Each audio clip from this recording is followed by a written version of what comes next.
If I could talk to my former self, I would try to instill that it's worth it. Pick a thing that's out there. The more you camp out mentally on that thing, the more compelling and driving it can be. For me, it was that financial freedom is possible, is what drove us to get out of debt. So yeah, when we got married, how many? 10 years. About 10 years ago, pretty immediately after the marital bliss set in, we were like, we should maybe do something about this debt that we're in. So at the time, I'm a real estate agent.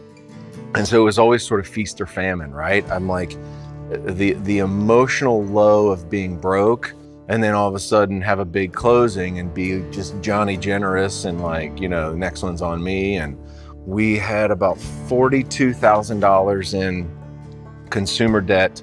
We put a plan together, scaled back our lifestyle, and it just started to be freeing for me to be like, okay, big check is already spoken for. Within 18 months, we were out of that debt. Like a spending plan for me robbed money of its emotional power. It helped us move from feeling like we needed to get freedom from our past, like it was a tool to afford us that opportunity, but then focus our vision on what freedom might look like in the future. When you're in debt, it just seems like you're focusing on the end of the month. Yeah. Like that's the extent of the vision that you can see past, and you're trying to stop making the decisions that got you to this point. So we found ourselves in this place of like, okay, well, how far out, like sort of pushing ourselves, how far out can we look that it still seems real?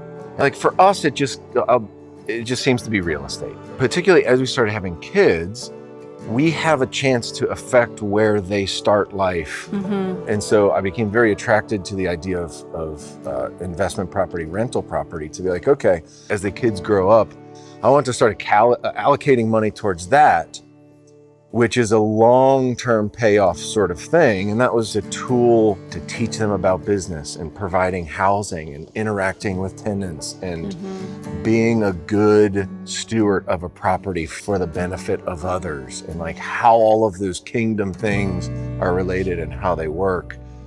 After we had spent a while searching for a home for our family and couldn't find one, we ended up buying an investment property, a multifamily, and moving into it. In the neighborhood that we wanted to be, it wasn't the house where we wanted to be, but we were at least in the neighborhood where we wanted to be.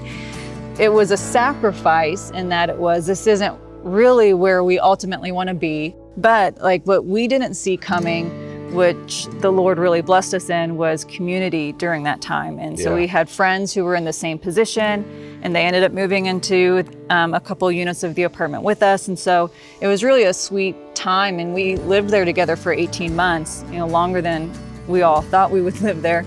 It was awesome. And I feel like a lot of what makes it possible are the behavioral skills we learned by adopting and sticking to that spending plan. This was the year that we were finally able to buy our home where we hope to raise our family and where we hope to be. So now I think it's time for us to figure out, okay, now we have some different expenses. We're here and we're settled. Let's get back on track, because we still have the long game ahead of us. Like, how can I experience freedom now in other areas of my life? We're not going back. This tastes and feels so good. We're not going back.